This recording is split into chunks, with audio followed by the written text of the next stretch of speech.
जामा मस्जिद पे के सर्वे का जब आदेश आया तो सुप्रीम कोर्ट से उस आदेश पर रोक स्टे हासिल कर लिया गया।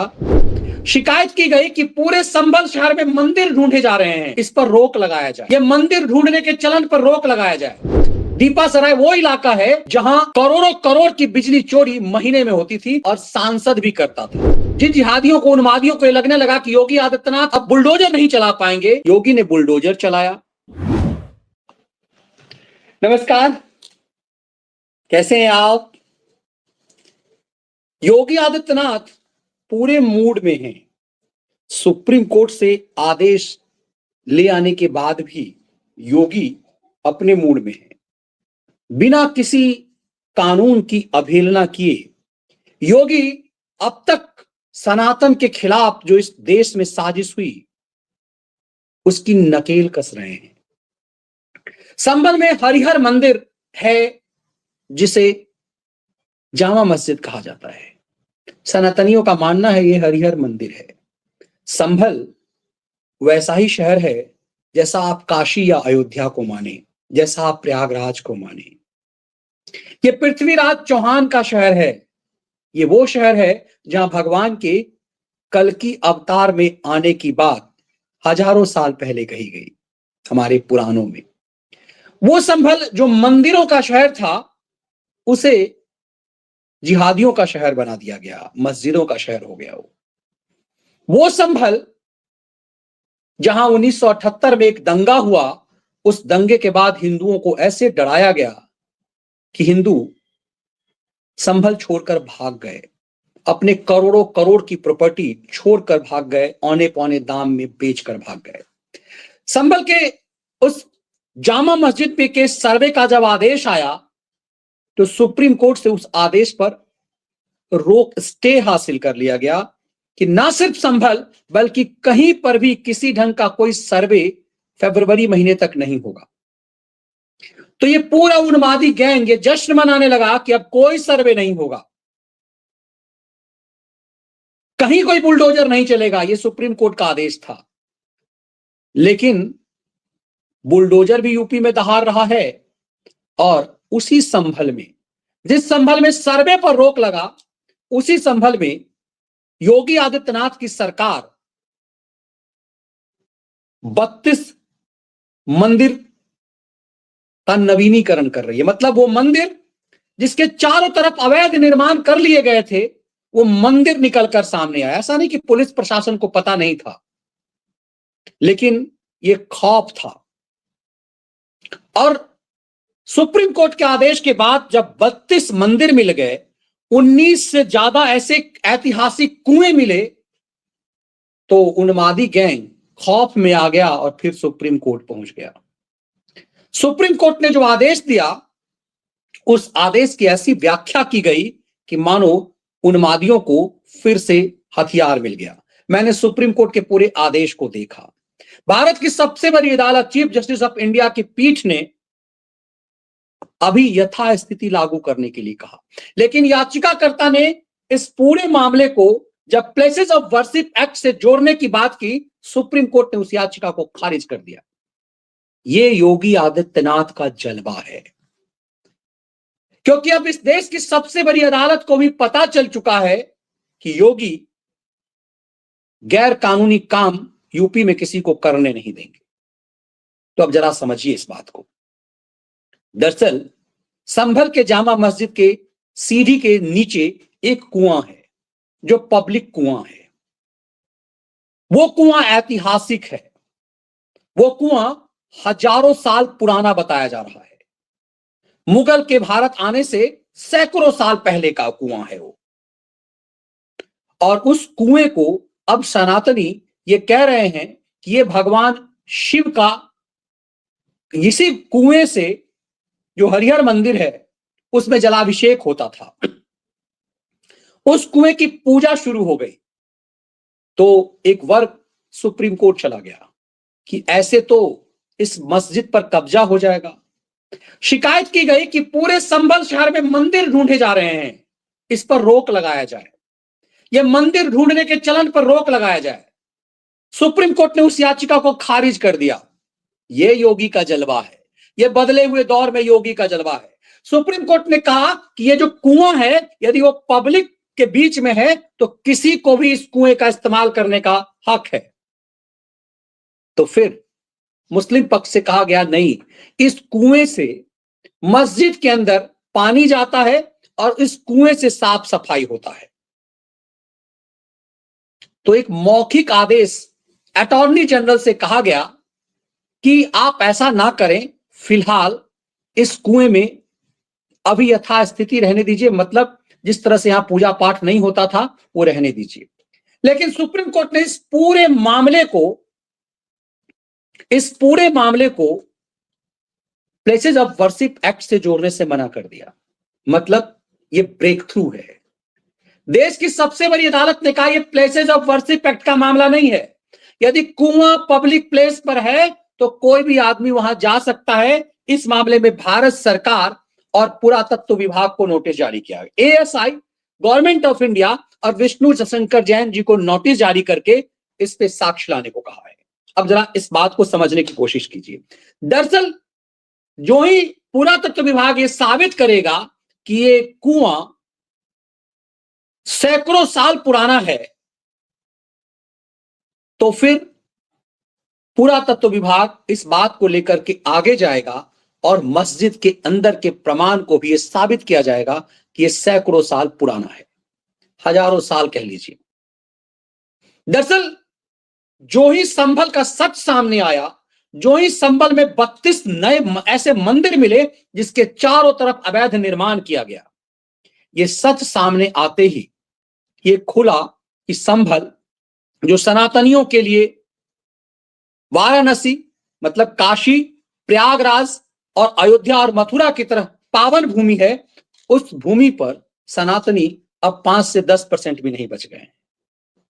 दरअसल ये पृथ्वीराज चौहान का इलाका था और इस इलाके पर धीरे धीरे ऐसा आताताई तुर्कों का आना हुआ। पृथ्वीराज चौहान की यहां हार हुई बताया जाता है और उसके बाद से धीरे धीरे जब वहां पर धर्मांतरण शुरू हुआ, डर और खौफ से हथियार के बल पर धर्मांतरण शुरू किया। हमने पीछे नेजा मेला का सच बताया था, आप में से बहुत कम लोगों ने वीडियो देखा, उस वीडियो को सर्च करके देखिए जब मैंने बताया कि संभल में नेजा मेला का सच। नेजा मेला होली से 1 हफ्ते पहले मनाया जाता है और ये नेजा मेला दरअसल हिंदुओं को डराने के लिए, अपमानित करने के लिए किया था। नेजा का मतलब है सर कलम करने वाला वो हथियार, बर्छी, तलवार। दरअसल इसीलिए नेजा मेला मनाया जाता है क्योंकि तुर्कों को बुलाया गया, पृथ्वीराज चौहान के बेटे को यहां पस्त किया गया और इसीलिए हिंदुओं को अपमानित करने के लिए नेजा मेला मनाया जाता है।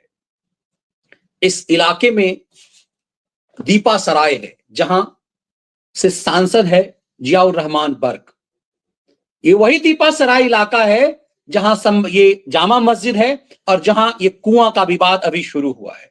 दीपा सराय एक ऐसा इलाका है कि आप वहां उस इलाके में अब से कुछ दिन पहले तक जाने से आप खौफ खाएंगे। दीपा सराय वही इलाका है जहां बैंक लूट करके लोग भाग जाया करते थे। ये बात मुझे वहां के एक बैंक मैनेजर ने जब तथ्यों के साथ बताया, मैंने रिसर्च किया।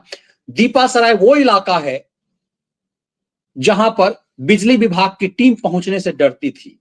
दीपा सराय वो इलाका है जहां करोड़ों करोड़ की बिजली चोरी महीने में होती थी और सांसद भी करता था।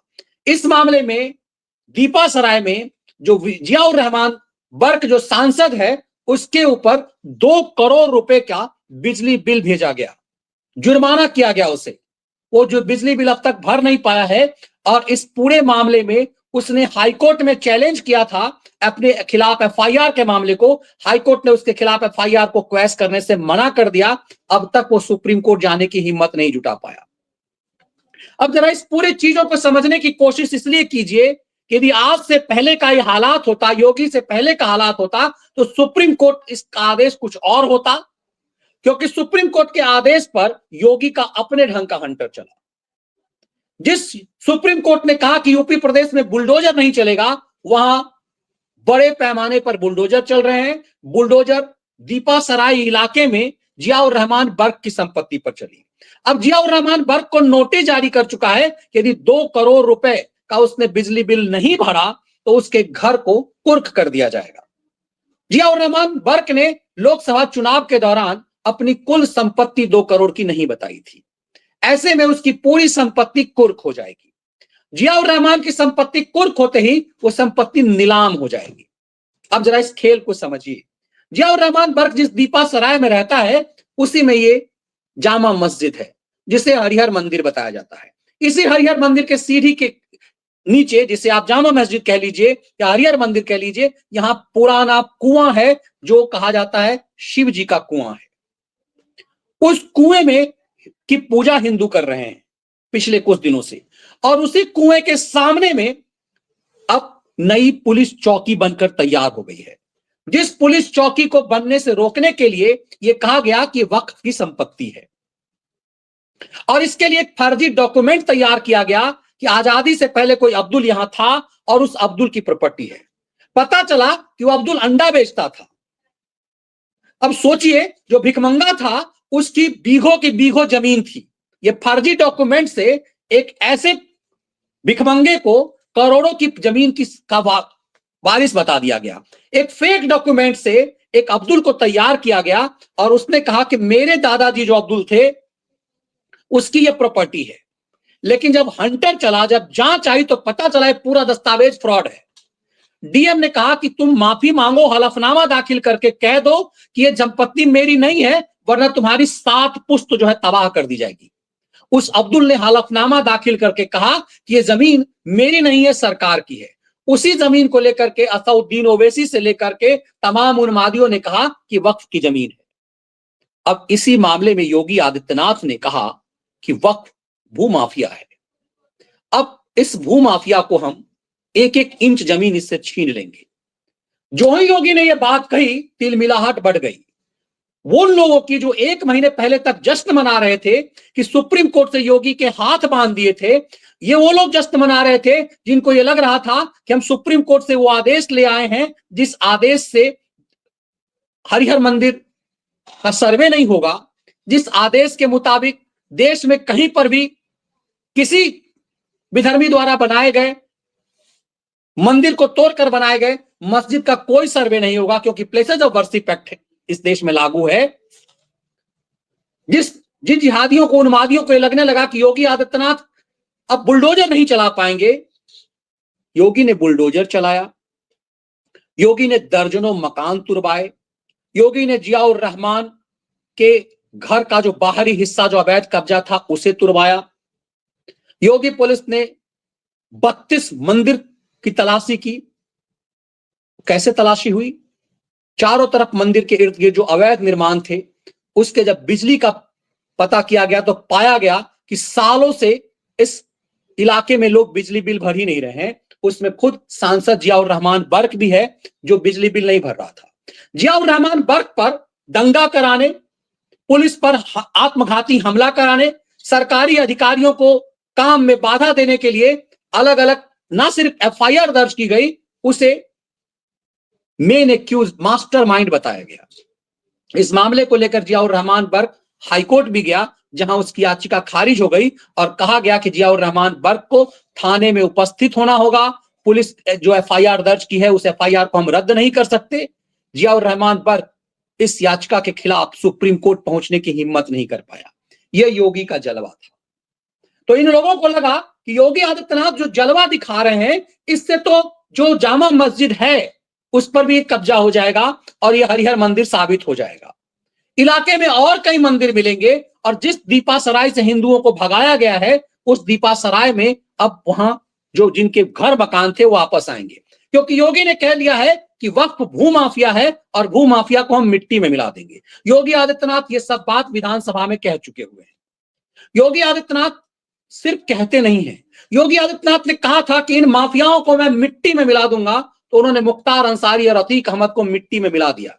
अब बस आजम खान बाकी रह गया है, जेल में सड़ रहा है और उसके ऊपर इतने सारे केस हैं कि ये जन्म क्या कई जन्म उसके छोटे पड़ जाएंगे, जेल से बाहर वो नहीं आ पाएगा। आजम खान वही खिलंदर था जिसके खौफ से उत्तर प्रदेश कांपता था, जिसके खौफ से पुलिस अधिकारी घर से बाहर नहीं निकलते थे, जिसके आदेश के बिना कोई एफआईआर नहीं होती थी, और जो यदि वो आदेश दे दे तो उसका आदेश कोर्ट से बड़ा होता था और एफआईआर रद्द होती थी।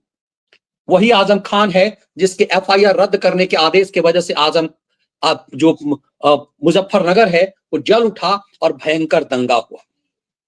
कभी उत्तर प्रदेश का सुपर सीएम रहने वाला, कभी दंगा पुरुष कहलाने वाला आजम खान आज जेल में सड़ रहा है। उसके ऊपर लगभग 100 से ज्यादा मुकदमे हैं। अब मैं ये बातें क्यों कह रहा हूं? दरअसल योगी के खौफ से कांपते हुए ये सब फिर सुप्रीम कोर्ट पहुंच गए और इन्हें लगा कि चंद्रचूड़ का दौर है, कपिल सिब्बल और सिंघवी वकील होंगे और खेल हो जाएगा। लेकिन जस्टिस संजीव खन्ना ने इनकी याचिकाओं को गंभीरता से लेने से मना कर दिया। यथास्थिति बहाल रखने के लिए कहा, भारत सरकार को नोटिस जारी किया, पुरातत्व विभाग को नोटिस जारी किया। अब ये सब तमाम जवाब दिए जाएंगे और पुरातत्व विभाग ये साबित करेगा कि ये जो कुआं है वो सैकड़ों साल पुराना है। अब जरा इस खेल को समझिए, क्योंकि पुरातत्व विभाग मस्जिद के अंदर सर्वे नहीं कर सकता, लेकिन ये कुआं मस्जिद के बाहर है, उसका सर्वे हो सकता है। जैसे इस 32 मंदिरों का सर्वे हुआ वो हो सकता है। तो सुप्रीम कोर्ट में जाकर के ये खुद फंस गए हैं। सुप्रीम कोर्ट का यह आदेश योगी को नाथने वाला नहीं है, क्योंकि देश की सबसे बड़ी अदालत को भी ये लग गया है कि योगी आदित्यनाथ का जो प्रशासन है वो दूसरों से अलग है। यदि योगी कह दें कि हम नहीं मानते तो कहने की भी जरूरत नहीं है। योगी जिस तरह से हंटर चला रहे हैं, योगी जिस तरह से माफियाओं को मिट्टी में मिला रहे हैं, योगी जिस तरह से न्याय संगत काम कर रहे हैं, योगी ने कोई भी ऐसा काम नहीं किया जो कानून के खिलाफ हो। प्लेसेस ऑफ वर्शिप एक्ट की जो व्याख्या चंद्रचूड़ करके गए हैं उस हिसाब से काम हुआ। और उसके बाद जो 32 मंदिर मिले हैं वो किसी मस्जिद के अंदर खुदाई करके नहीं मिला। उन मंदिरों को चारों तरफ से अवैध निर्माण से ढक दिया गया था, उन्हें बर्बाद किया जा रहा था। ये जो दर्जनों कुएं ऐतिहासिक मिले हैं, उन कुओं में गंदगी डाल करके उसे ढकने की कोशिश की जा रही थी। यकीन मानिए सुप्रीम कोर्ट में जाकर उन्मादी खुद फंस गए हैं। अब इस कुएं का सर्वे होगा, कुएं का ऐतिहासिक प्रमाण लाया जाएगा, क्योंकि ये कुआं मस्जिद के अंदर नहीं है। और सुप्रीम कोर्ट ने कहा यदि ये पब्लिक प्लेस पर है तो इस कुएं का उपयोग करने का अधिकार समाज को है, और ये कुआं पब्लिक प्लेस पर ही है। तो दरअसल योगी के खौफ में सुप्रीम कोर्ट भागे उन्मादी खुद अब फंस गए हैं। और योगी ने प्रदेश को भरोसा दिलाया है कि ये भू माफिया जो वक्फ बोर्ड है उसका खात्मा कर दूंगा, इसे मिट्टी में मिला दूंगा, एक एक इंच जमीन छीन लूंगा। तो यकीन मानिए देश के अंदर संसद में वक्फ कानून पर बहस होता रहेगा, उत्तर प्रदेश में वक्फ बोर्ड का नामो निशान मिटा देंगे। योगी चूंकि अतीत में सब काम कर चुके हैं इसलिए भरोसा है। योगी कह चुके हैं कि हमने मुख्तार अंसारी, अतीक अहमद जैसे माफियाओं को मिट्टी में मिला देंगे। 6 महीना भी नहीं लगा और दोनों मिट्टी में मिला दिए गए। आजम खान के लिए भी ज्यादा वक्त नहीं मिला।